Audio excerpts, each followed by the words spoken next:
Hi there. Thank you very much for playing The Beginner's Guide. My name is Davey Wreden.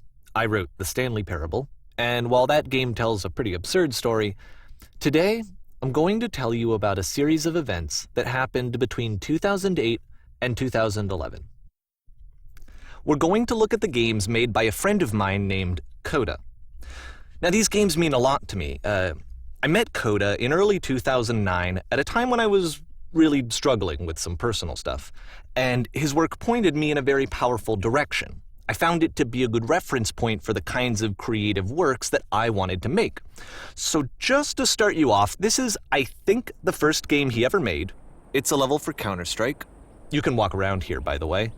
And mostly it's just Coda learning the basics of building a 3D environment. But what I like is that even though he starts from the simple aesthetic of a desert town, he then scatters these colorful abstract blobs and impossible floating crates around the level. And of course, it destroys the illusion that this actually is a desert town, and instead this level becomes a kind of calling card from its creator. It's like a reminder that this video game was constructed by a real person. And it kind of makes you wonder, what was going through his head as he was building this?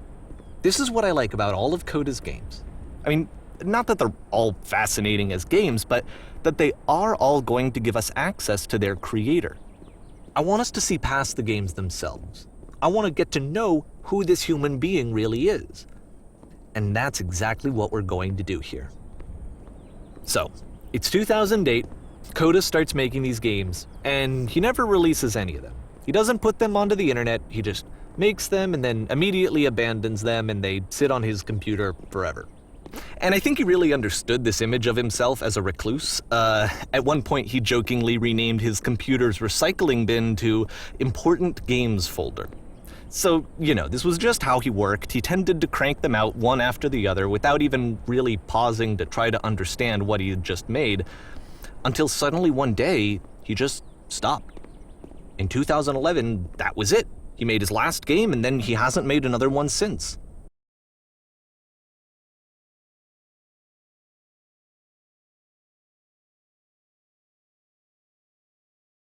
And that's why I've taken this opportunity to gather all of his work together, is because I find his games powerful and interesting, and I'd like this collection to reach him, to maybe encourage him to start creating again.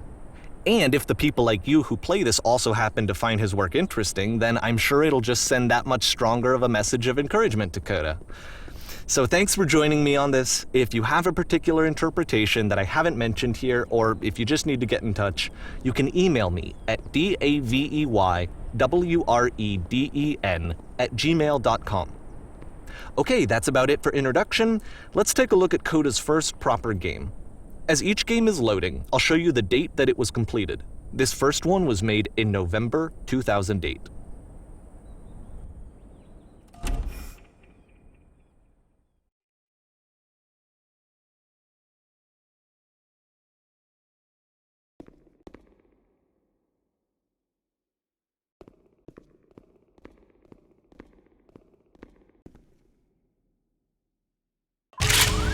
Warning.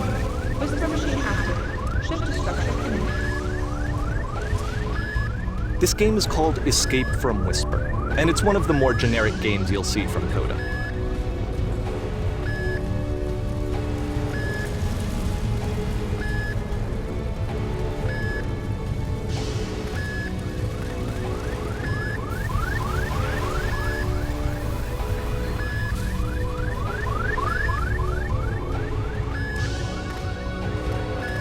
Security call breached. Hostile alien life form inbound. It kinda looks like this game was abandoned mid-development.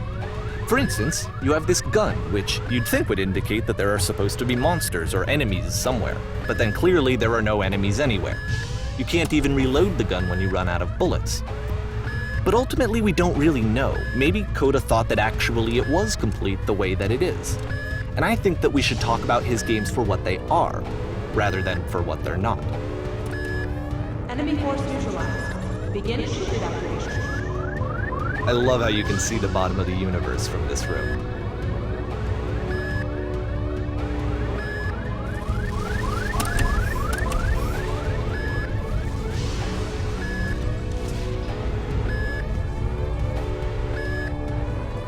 apparently this space station has a labyrinth on it. Sure, I don't know. There's really no reason for it that I've ever been able to discern, so in the interest of time, I'm just gonna skip you on past it. Okay, this is the part that's interesting. The game has this narrative about the whisper machine and how it has to be turned off, and then you get to the engine room.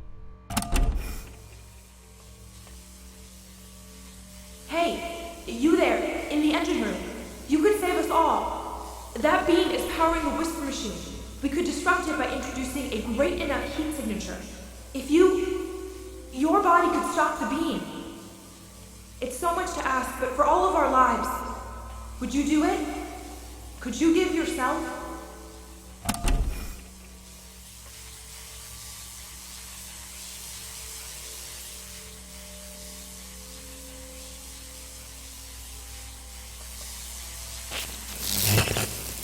Let me pause here for a second. What you just experienced, stepping into the beam and then dying, is probably what Coda had initially intended when he was developing this level. But when he first compiles and plays it, something goes wrong. There's a bug somewhere. And this is what happens instead.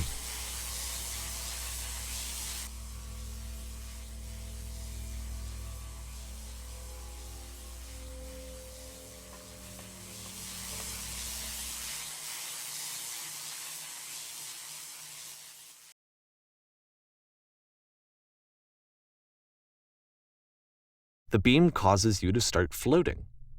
And this is an important moment for him. Because yes, this is technically a glitch, but Coda identifies something human about it, like how small it makes you feel in the face of this larger chaotic system. Or this floating could be the afterlife, a peaceful place, juxtaposed against all of the hysteria that you've just had to traverse. I don't even know. I have no idea what he was thinking, but what's clear is that after making this, something lodges itself in his brain. He wants to do more of these really weird and experimental designs. So he stops work on this and moves on to a stream of tiny little games that go in all sorts of directions. Let's go ahead and take a look at the first game he made after leaving this one behind.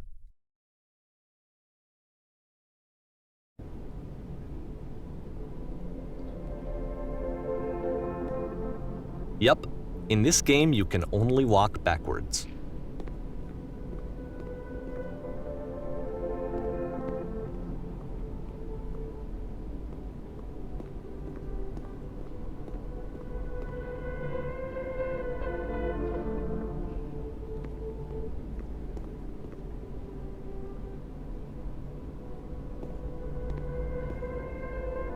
So it's a short and relatively minimalist experiment combining motion and narrative. It is less advanced than the previous game, but actually it seems to be more focused, more complete. Coda's trying to give it a unique voice rather than simply basing it on a pre-existing trope.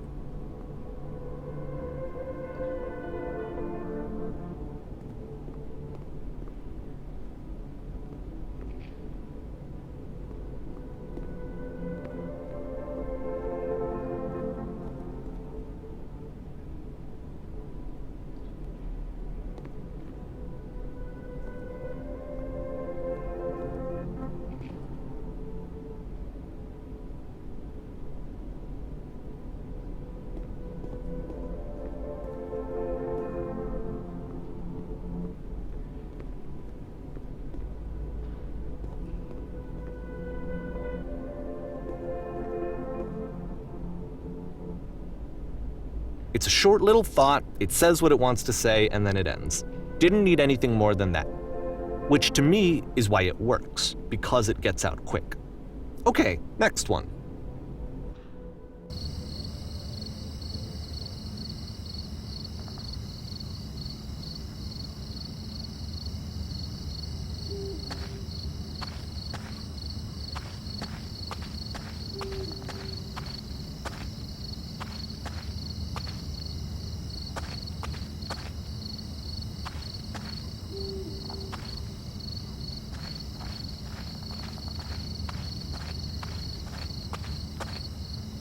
And that's it.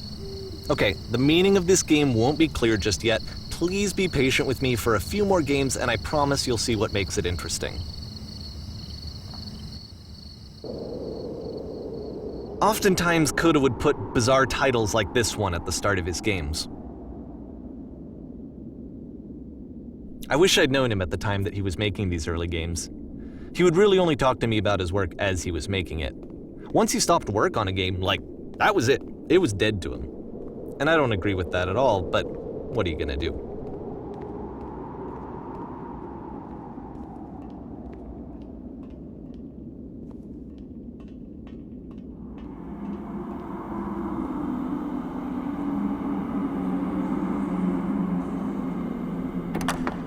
Once you've been slowed to an absolute crawl, the door at the top of the stairs opens. So why, if Coda's not showing these games to anyone, why bother opening the door at all? Well, to show you, I'm modifying the game here so that when you press enter, it'll bring you back up to full speed so you can enter the door for yourself.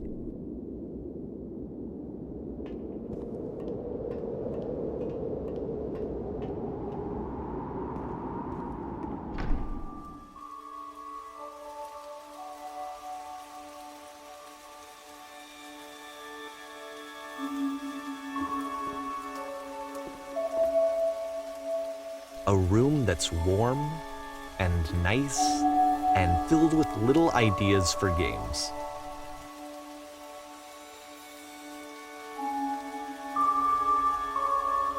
Coda would often tell me that he didn't mind if people thought of him as cold or distant. He said that he knew that he was actually a vibrant and compassionate person, but that it takes time to really see that. It can be a very slow climb to get there.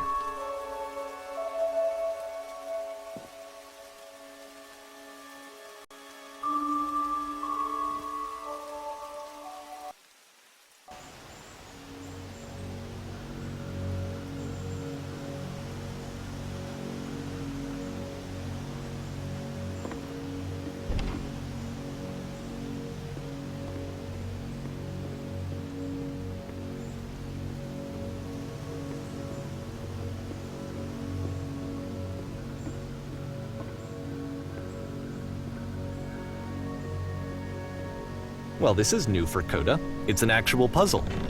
Go ahead and see if you can solve it.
All right, let me just walk you through it. You're gonna hit the switch on the outside to open the door, then hit the same switch and walk through the door before it closes. you'll see a second switch on the inside, which will open the second door. Don't forget that solution, because we're going to see this puzzle again soon. We're going to see it a lot.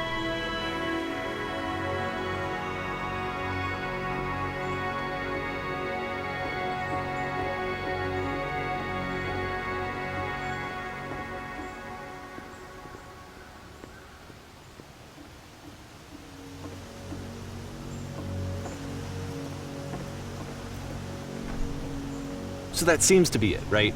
You walk down a corridor, you solve a puzzle, you get to the end. Simple enough. All right, now I'm going to modify the game again so that when you press enter, it'll remove all of the walls from this room.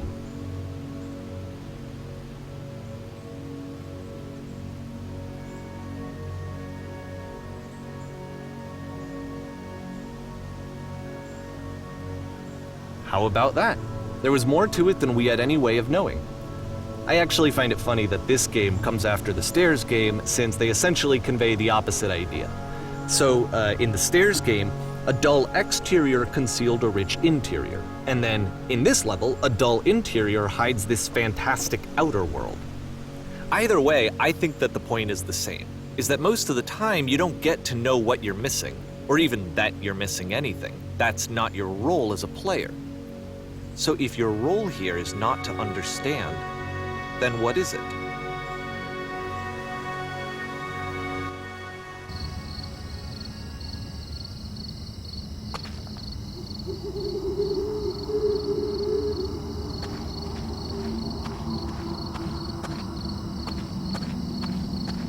Aha! So, this, combined with the entering game from earlier, tells us that Coda believes his games are connected somehow. It could even be that the Stairs game and the puzzle game are literally connected in between this and the entering game. There's a bigger picture that all of his games are meant to play a role in, some larger meaning that we won't be able to grasp until we've seen all of them. And once we have, we can step back and start to understand what exactly that bigger picture is.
Let's talk about video game development for a second. Every video game runs on what's called an engine, which determines what the game can and cannot do. So in other words, the engine is a set of tools for game development. To make all of these games, Coda is using an engine called Source. Like all engines, Source has certain things that it does well, and it has certain things that it does poorly. One of the things that it does very well is boxy linear corridors. That's why so many of Coda's games are set in these large, flat, empty rooms, is just because he's working with what the engine does well. The tools available to the creator shape what kinds of creative work they're going to end up making. You might consider paying attention to the architecture in Coda's games to notice how they seem to stem from an engine that's very good at producing linear, boxy corridors.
This prison, funny enough, in Coda's original design, the doors stayed shut for a full hour before letting you go.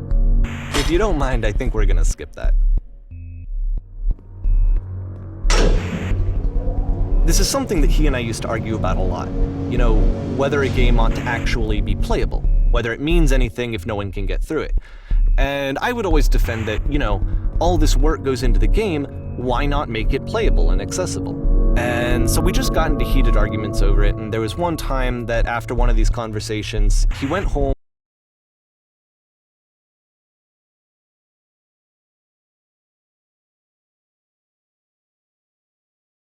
and a day or two later, he sent me a zip file entitled Playable Games that was full of hundreds of individual games, each of which was just an empty box that you walked around in and nothing else.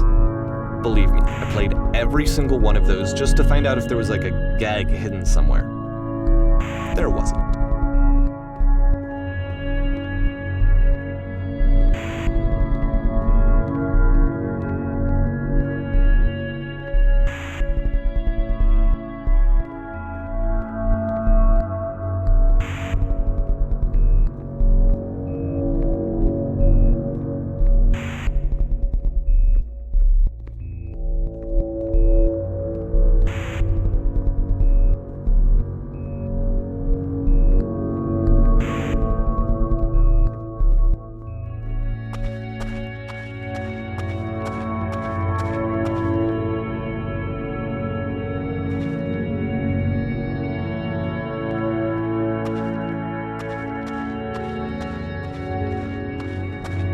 It's the puzzle again, with the exact same solution as the last time.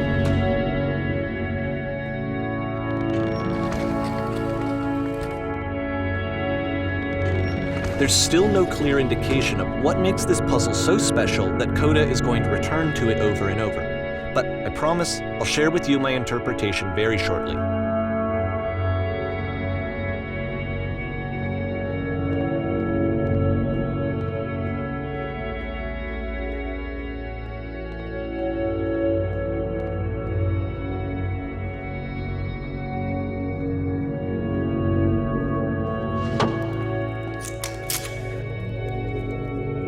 Here, Coda begins using a kind of dialogue system that he fashioned out of the engine's chat capabilities. Use the 1, 2, 3 buttons on your keyboard to respond.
And so we make one last descent down to the final floor of the level.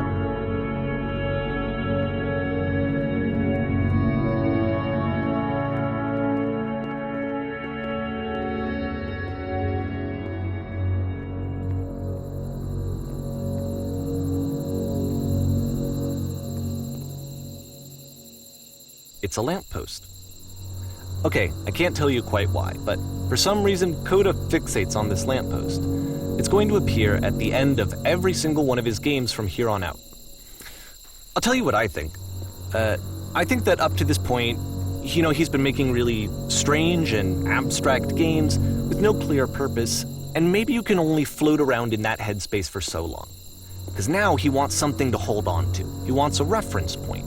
He wants the work to be leading to something. He wants a destination, which is what this lamppost is. It's a destination. We're going to see it in the work as well. His games are just going to become a lot more cohesive, a lot more fully developed, with more of a clear idea behind them. And as we go, that idea will get clearer and clearer and clearer.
So first off, I'm sure you can deduce this, but this game is not connected to the internet.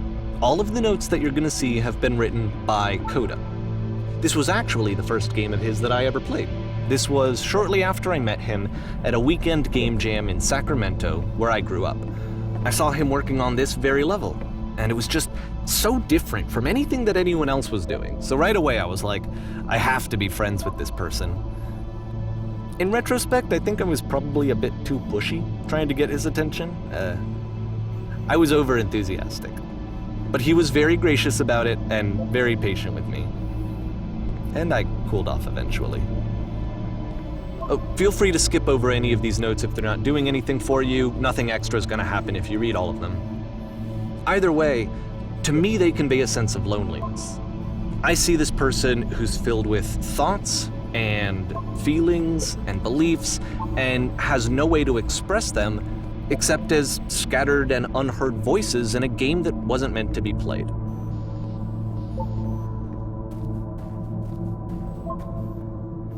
But it's ironic, isn't it, that in playing this game and seeing how alone Coda often felt, that we get to know him better and actually kind of connect with him.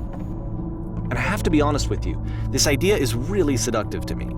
That I could just play someone's game and see the voices in their head and get to know them better and have to do less of the messy in-person socializing. I could just get to know you through your work. I think this is why I always liked Coda's games so much, is because it felt like they let me have that connection. I felt as though he was inviting me personally into his world. And then I feel less lonely too.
At the end of this level, we're going to see the puzzle again. And here, I'll tell you what I think the puzzle means. Each of these games represents an idea that was on Coda's mind at the time that he was making it. And the puzzle is a way of closing the door on a previous chapter of his life before moving on to the next one.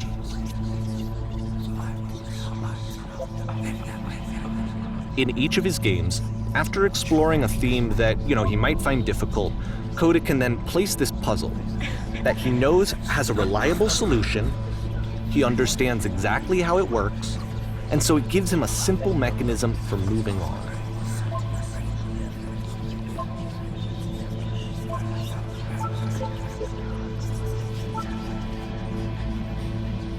And because there's this dark area between the doors, a space between spaces, before you move on, you get to pause. Just for a moment, a few seconds to reflect on and let go of the events that led you here. To step back and connect the pieces together. To grasp at that elusive bigger picture.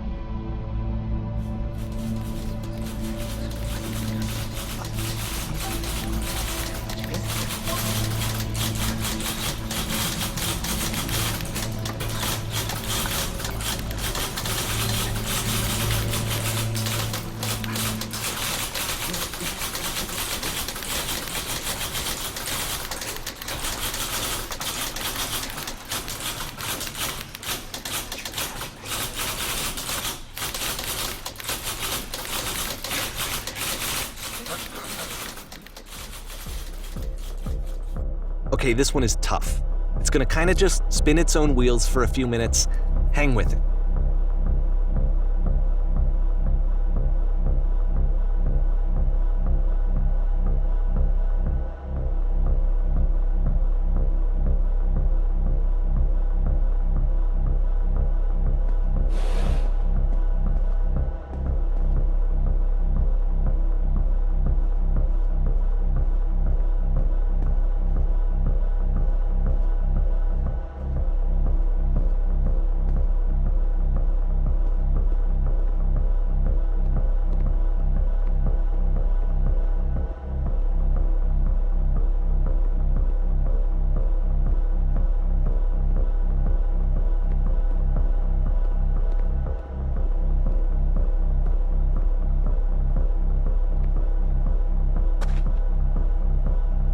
See, this is it, the whole game. And there's nothing that's particularly interesting about it. You just walk to the end of a hallway.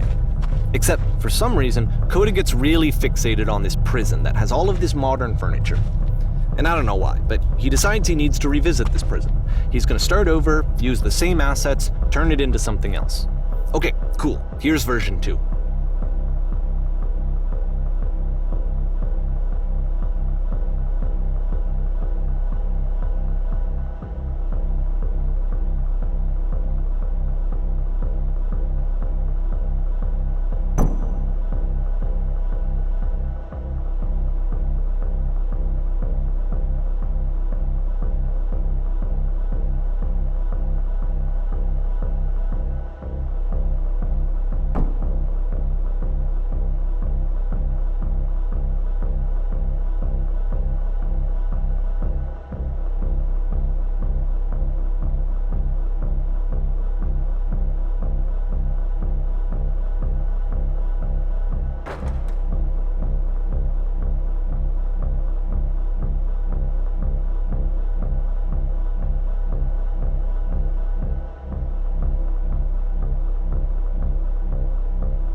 There's a bit more to this one, but still it's not really communicating anything. It's kind of just weird for weirdness' sake.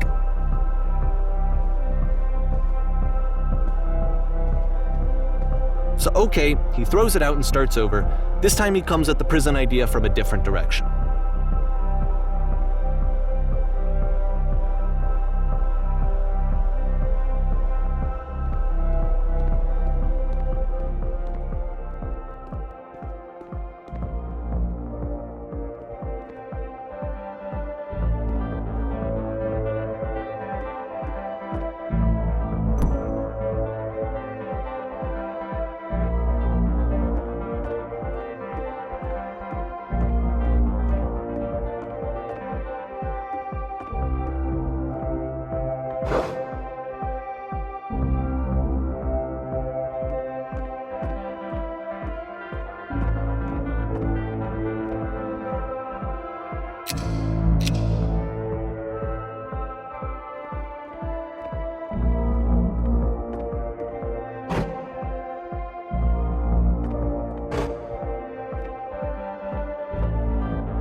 Okay, this one is tough. It's gonna kinda just spin its own wheels for a few minutes. Hang with it.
See, like, this is it, the whole game. And there's nothing that's particularly interesting about it. You just walk to the end of a hallway. Except, for some reason, Coda gets really fixated on this prison that has all of this modern furniture. And I don't know why, but he decides he needs to revisit this prison. He's gonna start over, use the same assets, turn it into something else. Okay, cool. Here's version 2.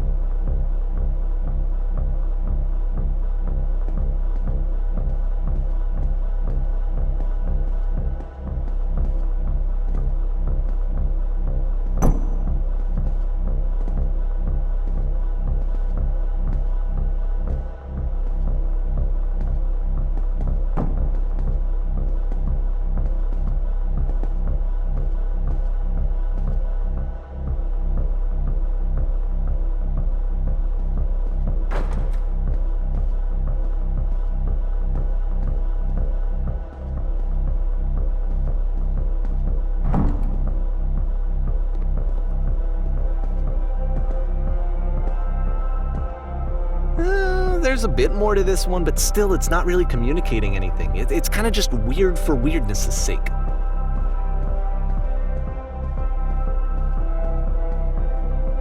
So okay, he throws it out and starts over. This time he comes at the prison idea from a different direction.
And of course, now the table is gone and you can't begin the chain of events to escape.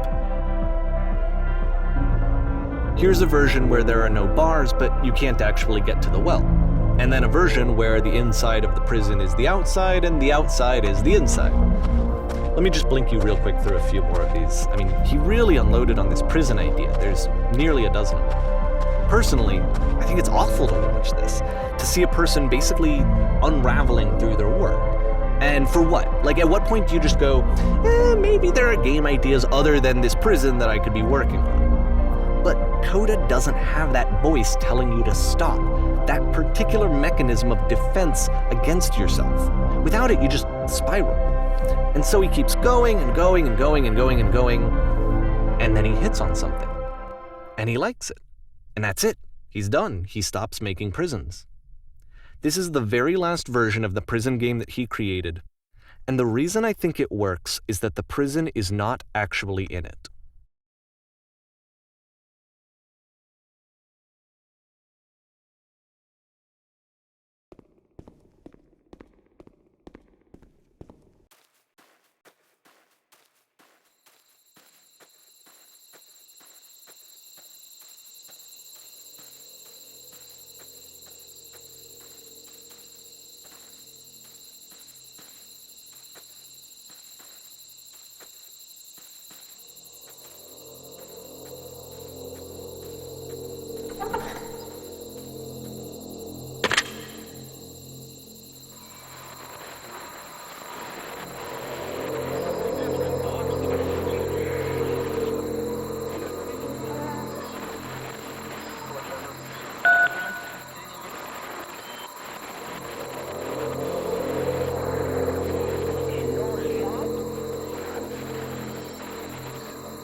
It's a conversation. And so this is what Coda wants, is to be able to talk to someone, to share what's on his mind, and to get some good advice from someone who knows. But the irony is that even in this scenario, you're still talking to yourself. You know, all of these games so far are Coda talking to himself.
I can see why he considers this a fitting conclusion to the prison games. After all of the obsession and frustration, just to be told by someone you can trust that things are going to be okay. Wouldn't that be nice?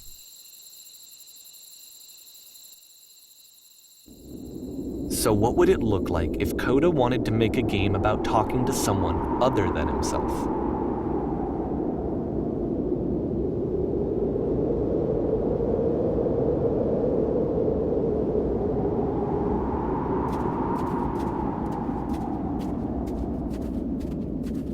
To me, this environment is meant to represent Coda's puzzle, with the two doors on either side and a dark transitional space between.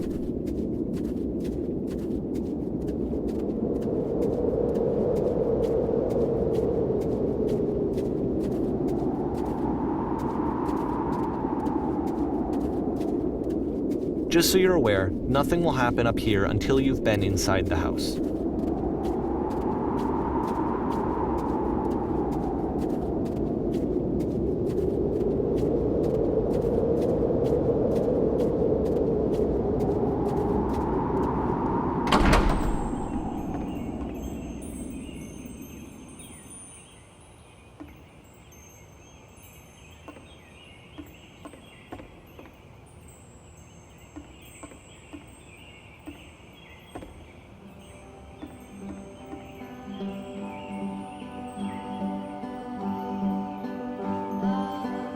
You'll notice that the quality of the art is a step up from previous games, including this new and improved chat system, which he started using from this point on. From here on out, he begins putting much more effort into the visual polish of his work, and this particular game took 2 months to create as a result.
After the intense set of prison games, this house cleaning level almost feels like cleansing. It's the moment after a particularly difficult or traumatic experience where you just need to let it sit and digest inside of you, and eventually cohere into something meaningful.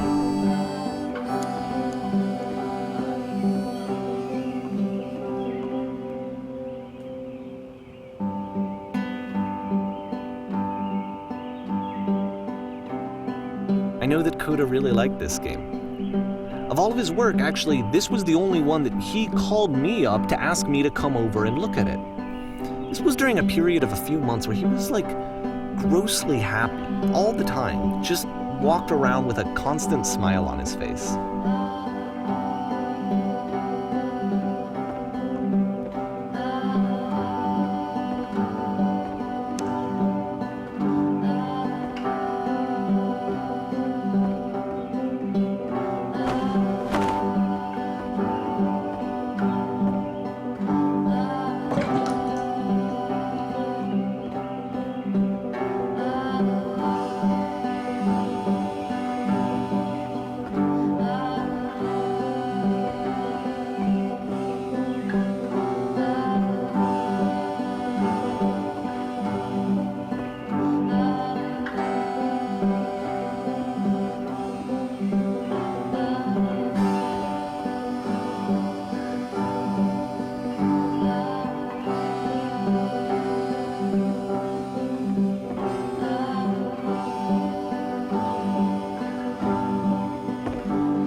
I'm glad he made this. I'm glad he found some peace.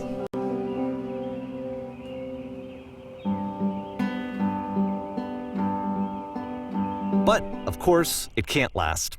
The music stops, your companion is gone, it's time to leave. The door at the top of the hill is now open as well. Again, you can't stay in the dark space for too long. You just can't. You have to keep moving. It's how you stay alive.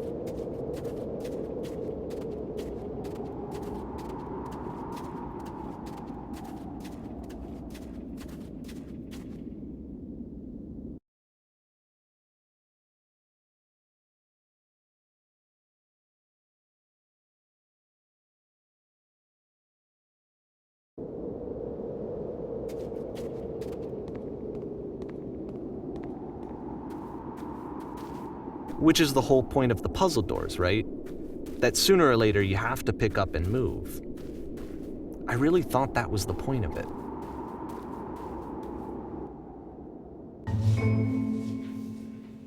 This one gets a bit goofy.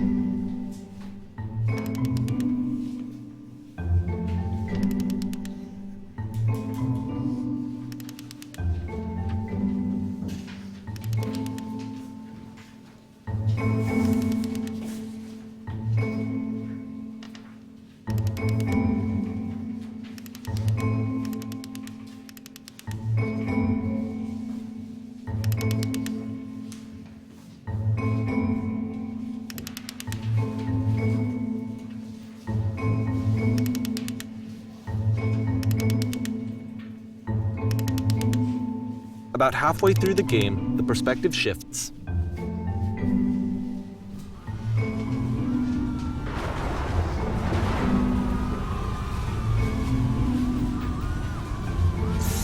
And you play as the teacher. And suddenly, you discover that your teacher is just as bigoted and afraid as you are.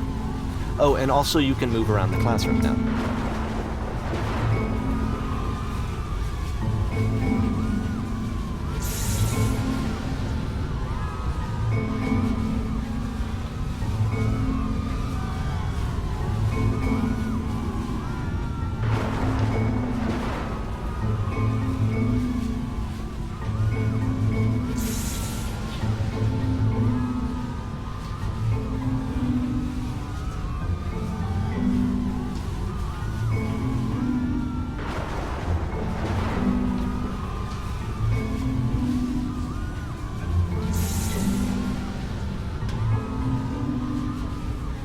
fell pretty hard for this one. I feel like it's one of the most relatable experiences that you can have. To assume that some other person is perfect and totally fulfilled in every way, and completely miss all of the little flaws that make them painfully human. I think about this game a lot these days.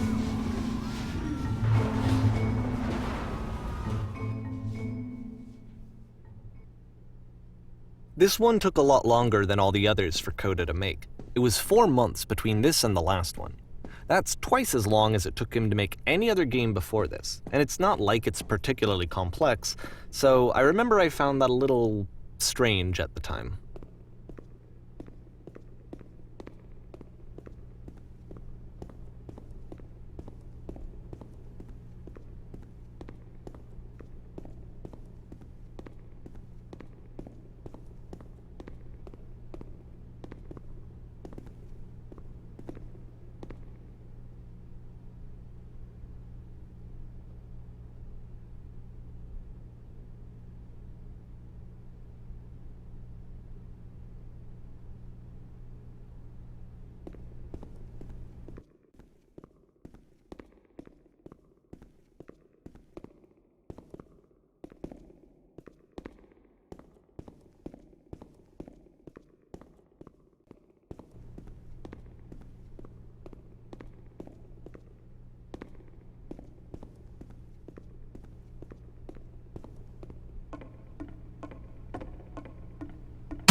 The game ends with this eerie premonition of what's going to happen next in Coda's life. The solution, social anxiety, to fears of having to perform and having to chase success, the answer for Coda is to withdraw, to hide himself away. Which is what leads to scenarios like the stairs that slowed you down several games ago, where it just becomes harder and harder to access Coda's inner landscape because he keeps retreating. He just keeps backing away from possible connections to anyone other than himself. And to be honest, I didn't consider it very healthy when I first played this game. It looked to me like he was trying to justify the idea of just disconnecting yourself from the world. And that wasn't what I wanted for him or for his games. Because I feel like a lot of his games are inviting me to connect with this person, to bring him closer. But what can you do? After this, Coda went off and took another 5 months to make a new game.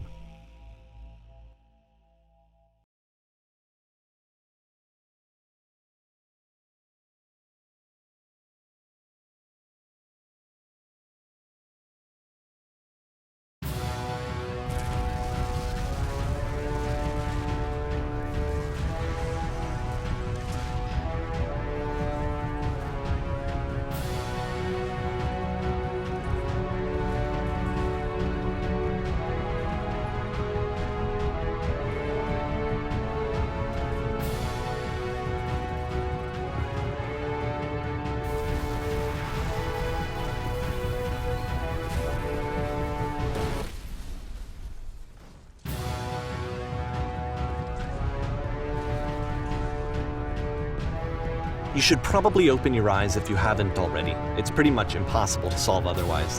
And there is a solution, by the way.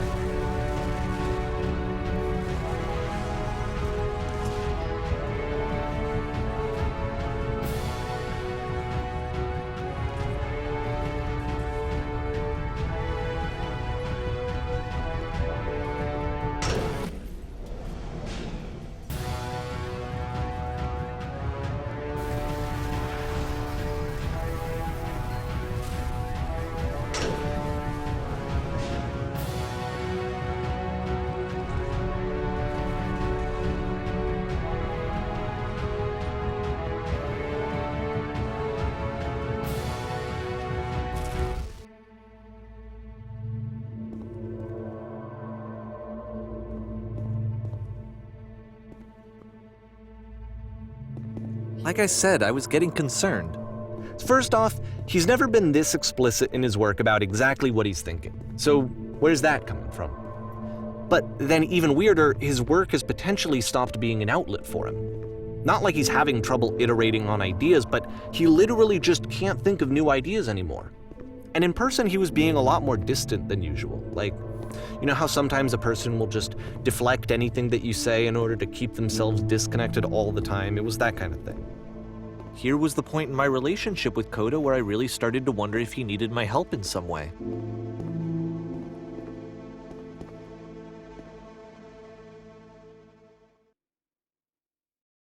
His games are going to get more desperate from here on out. After this game, it's almost 6 months before he finishes something new.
If the last game featured Coda talking explicitly about his creative frustrations, this one turns it up to 11.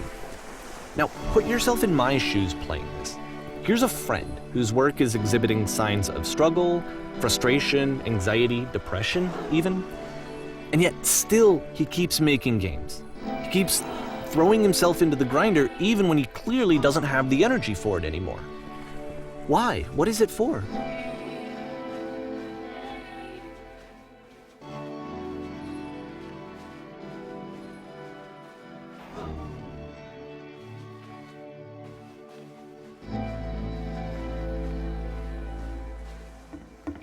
Because from my perspective at the time and just what I knew of him, this was a result of how isolated he was. He was in his own little bubble, just sitting at his computer all day, not really showing these games to anyone, not releasing them onto the internet, and so he didn't have anyone outside of himself to connect with. He had no outlet to ground himself on.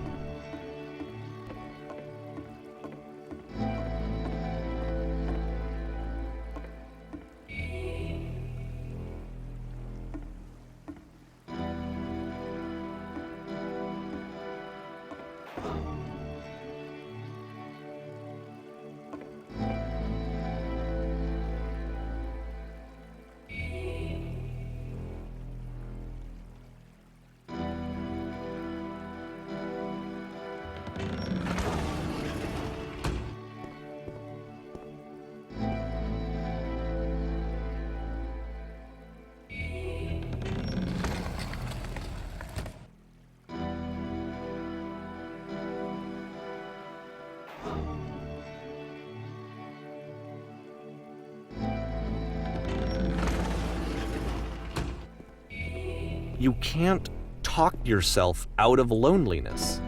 It doesn't work that way. You can't be the one writing both the questions and the answers. Then there's no movement. Then there's no circulation. If all of your anxieties are being channeled into your work, then if the work ever fails, you have no backup and you're just going to crash.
Seeing this game at the time that he made it, it looked really unhealthy to me. I was watching him do this to himself, and I hated it. I hated seeing him so trapped. It's like, video games are not worth this amount of suffering. This is someone I really cared about. And I used to get so much joy out of seeing him create. For him to suddenly become angry and frustrated like this, it was the worst thing for me.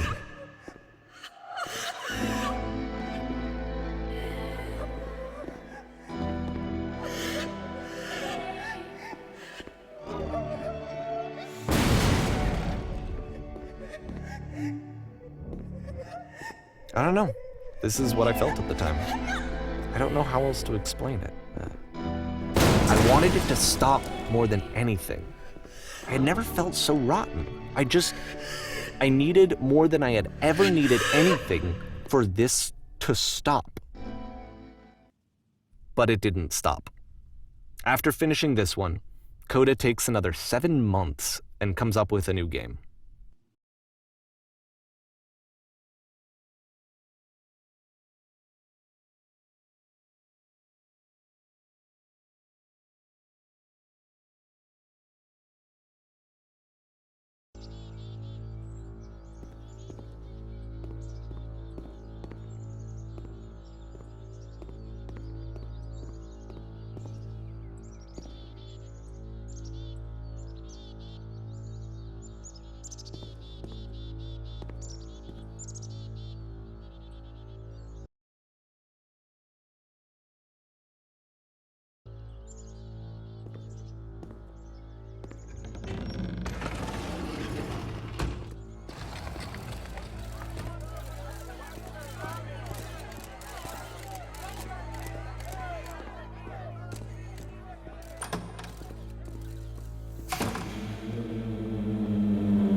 And of course, it's the machine.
Remember, you can click to fire the gun.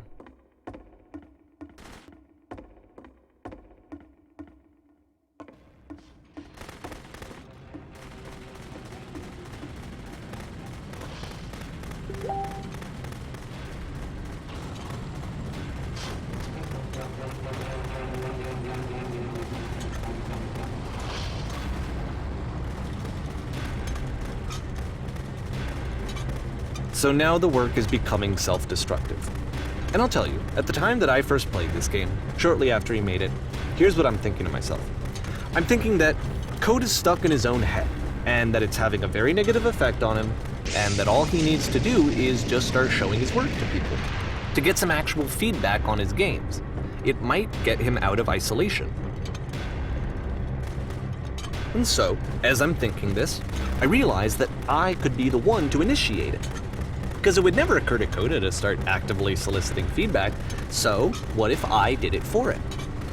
If he could see the difference it would make to have more actual conversations with other human beings, would that bring him out of his mental spiral? Would it give him confidence in himself? Would it bring meaning back into his work?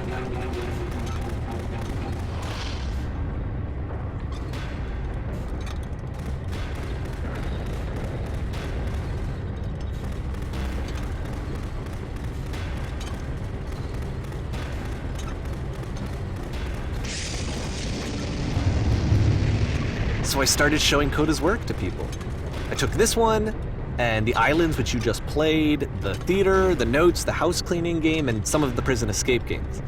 I brought them to people that I knew and trusted. I asked their opinions. And the great part is that they really loved his games. You know, the point of it all was just to give him some external reference point, but they genuinely loved his work. There was nothing for him to be afraid of.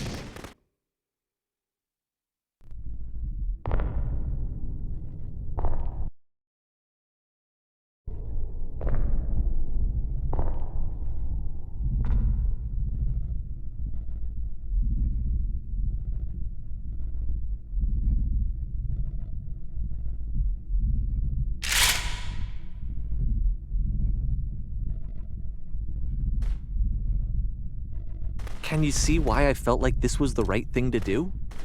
Because it's the thing that I always feel like I need, to be told that my work is good, that I am good.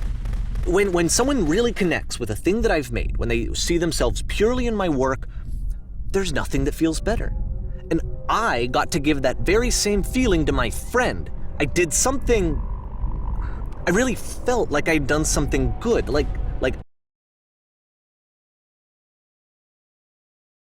happy and maybe didn't like themselves, and I could fix it. If I could give him this gift, maybe I could fix the problem. When they told me how much they enjoyed his games, it was the best feeling. It was the absolute best feeling. It made me feel so happy, so beautifully, beautifully happy.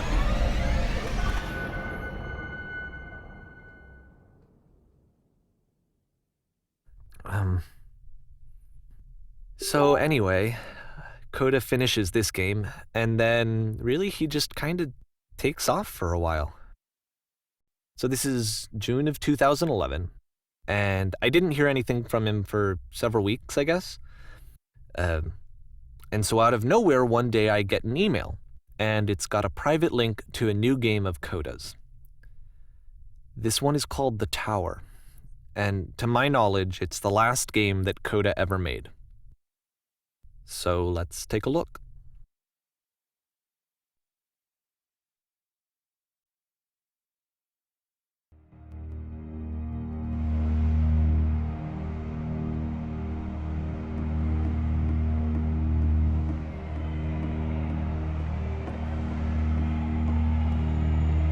And this is where I have trouble saying anything meaningful about Coda's work. Because more than anything else, The Tower just feels distant. It feels like it's trying to distance itself from the world. It's a very cold game.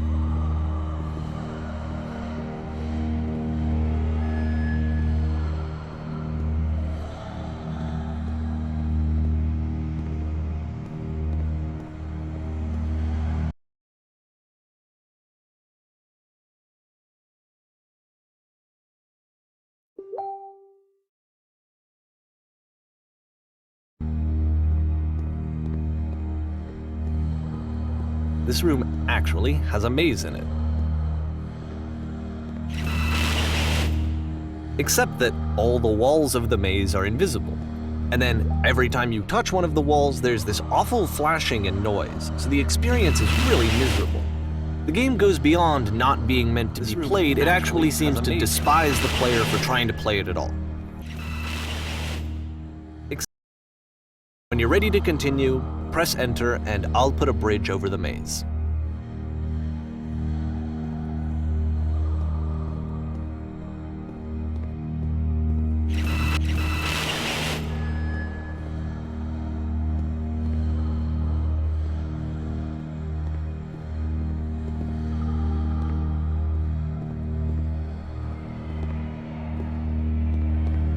And to be fair, it's not like this is the first game that's needed some modification to be playable. Like the house cleaning game. You know, that one used to actually loop the cleaning chores and you just cleaned a house forever. I had to cut it off so that you could exit the house and the game would actually end. But that game had an idea that it was actually trying to communicate. What's the deeper idea behind the invisible maze?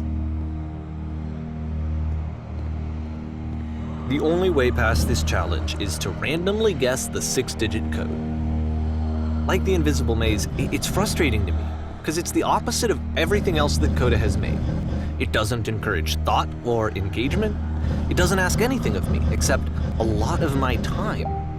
If I could have reached him during this time, then maybe I could have asked him, but I couldn't. I still don't really understand why this is here. I'll put the code on the ground for you here, though, so that we can move on.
The switch to open this door is actually on the other side of the door, meaning that it's literally impossible to solve from this side.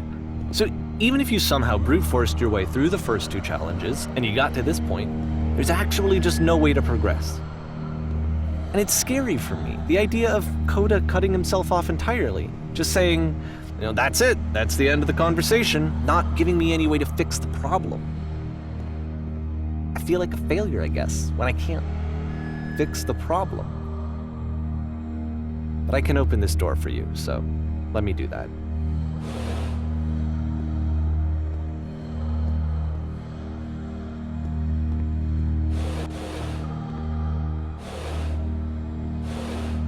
Was I a failure for not understanding this game? I don't know why I would be. It's not like everything needs to have a solution, but I feel it somehow. I feel like I failed, and I don't understand why. I remember, it's June of 2011, I'm playing this for the very first time, and as I'm playing, I'm thinking to myself, I don't know this person. I have no idea who this person is. It wasn't the guy I knew, it wasn't my friend. I had come to so many conclusions from looking at all of his work up to this point, and then suddenly none of them. I had been trying to, though. That was the thing. For years, I was trying to get to know him, to understand who he actually was and what he stood for. I asked him so many times to please just tell me what his games mean to him. I asked him please to tell me what the 3 dots mean. And he wouldn't.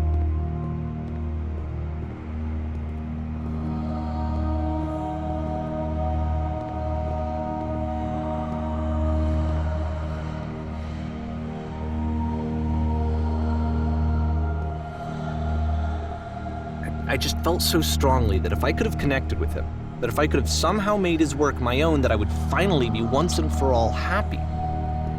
It was that I needed to see myself in someone else. I needed to be someone other than me. But he stopped and left, and it felt somehow like I had failed.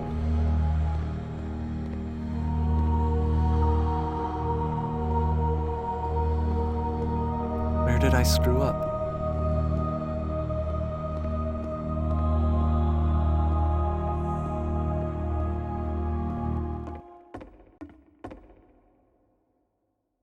I'm the reason that you stopped making games, aren't I? It's because of what I did. I poisoned it for you.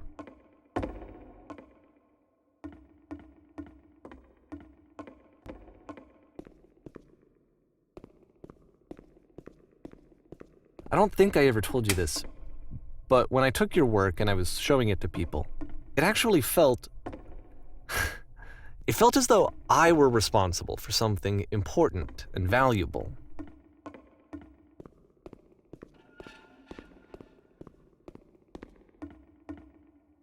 And the people who played them, they treated me like I was important. They really listened and cared about what I had to say. Even though I was showing your work, it was I felt good about myself. Finally. For a moment, while I had that, I liked myself.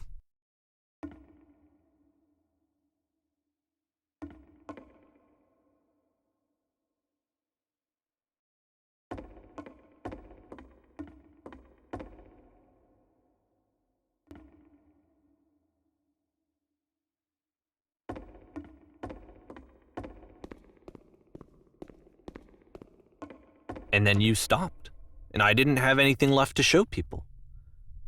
I just had to be with myself. And as soon as that happened, there was no feeling at all. Nothing. Less than nothing. What does that mean?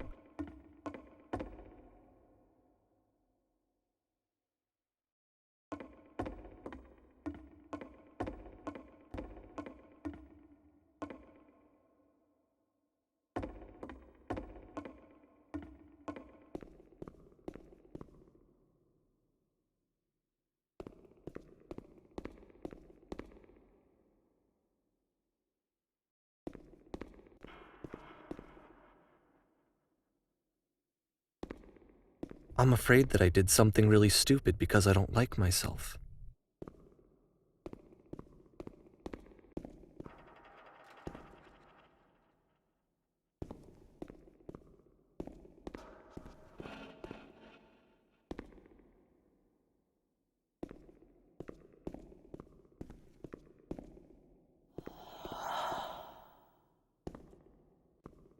That's why I'm releasing this collection of your work, is because I haven't been able to find any other way to reach you. I've tried everything. And so a part of me has hope that if I put this compilation out into the world, and if I put my name on it, that maybe enough people will play it so that it'll find its way to you, so that I can tell you that I'm sorry. I know I screwed up. If I apologize to you truly and deeply, will you start making games again? Please, I need to feel okay with myself again. And I always felt okay as long as I had your work to see myself in. I mean, is something wrong with me? Because I know that I did an awful thing, and I'm doing it again right now. Like, I'm showing people your work, but I can't stop myself from doing it. That's how badly I need to feel something again, like I'm an addict. There has to be something wrong with me. Can I apologize? What if I tell you I was wrong? Will that work? Will that fix it? I don't know. I don't think it will, but there's nothing else that I can do. Just tell me what you want. I'm sorry. I'm sorry. Please, start making games again. Please help me. Please give me some of whatever it is that makes you complete. I want whatever that wholeness is that you just summoned out of nothing and you put into your work. You were complete in some way that I never was. And I want to know how to be a good person. I want to know how not to hate myself. Please. I'm fading, and all I want is to know that I'm going to be okay.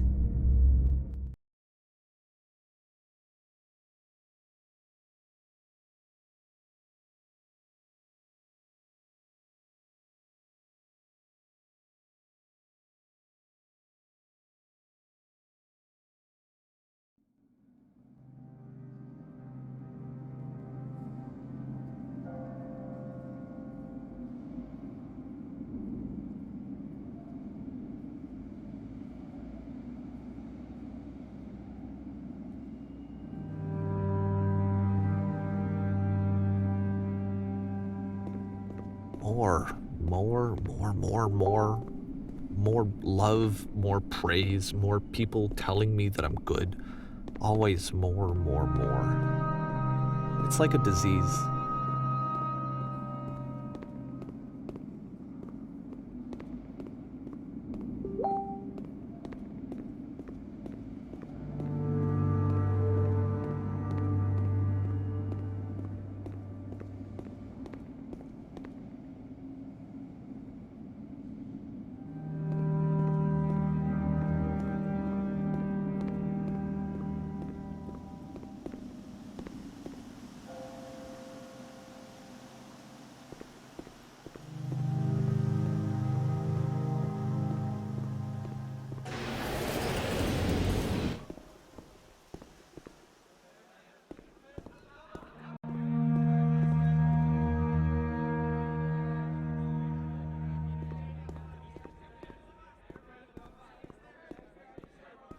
Solution.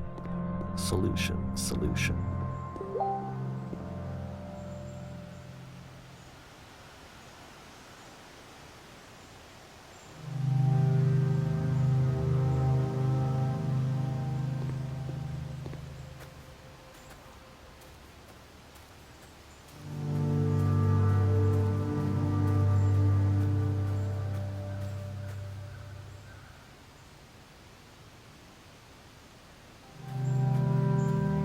I guess if someone had told me ahead of time that he just really enjoyed making prison games, maybe I wouldn't have thought he was so desperate.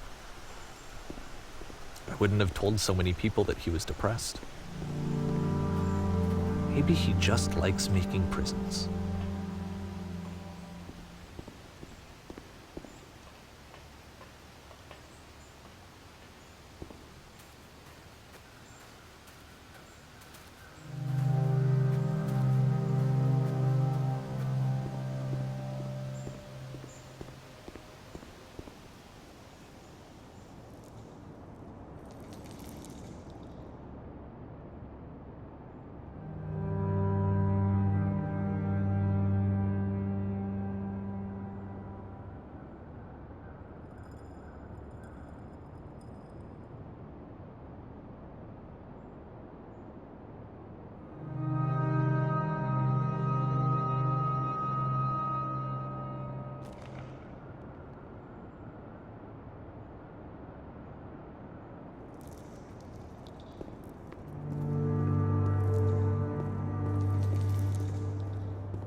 Even now, the disease is telling me to stop.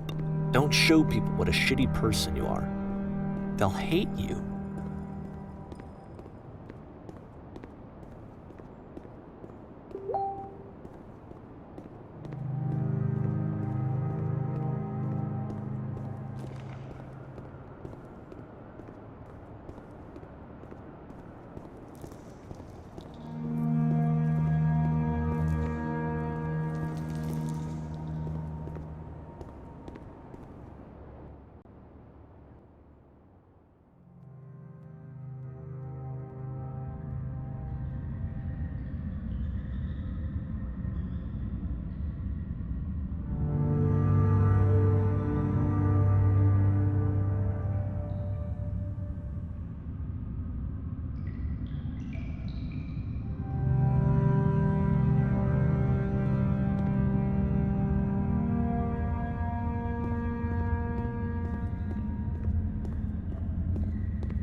If I knew that my life depended on finding something to be driven by other than validation, what would that even be? It's strange, but the thought of not being driven by external validation is unthinkable. Like, I actually cannot conceive of what that would be like.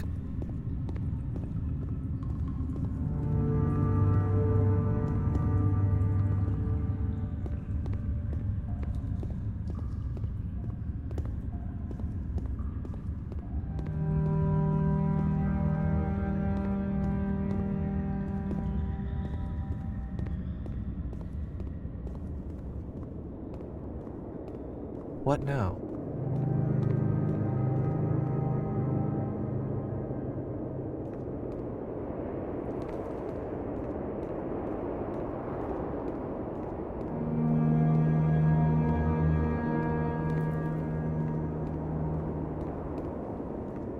I think I need to go.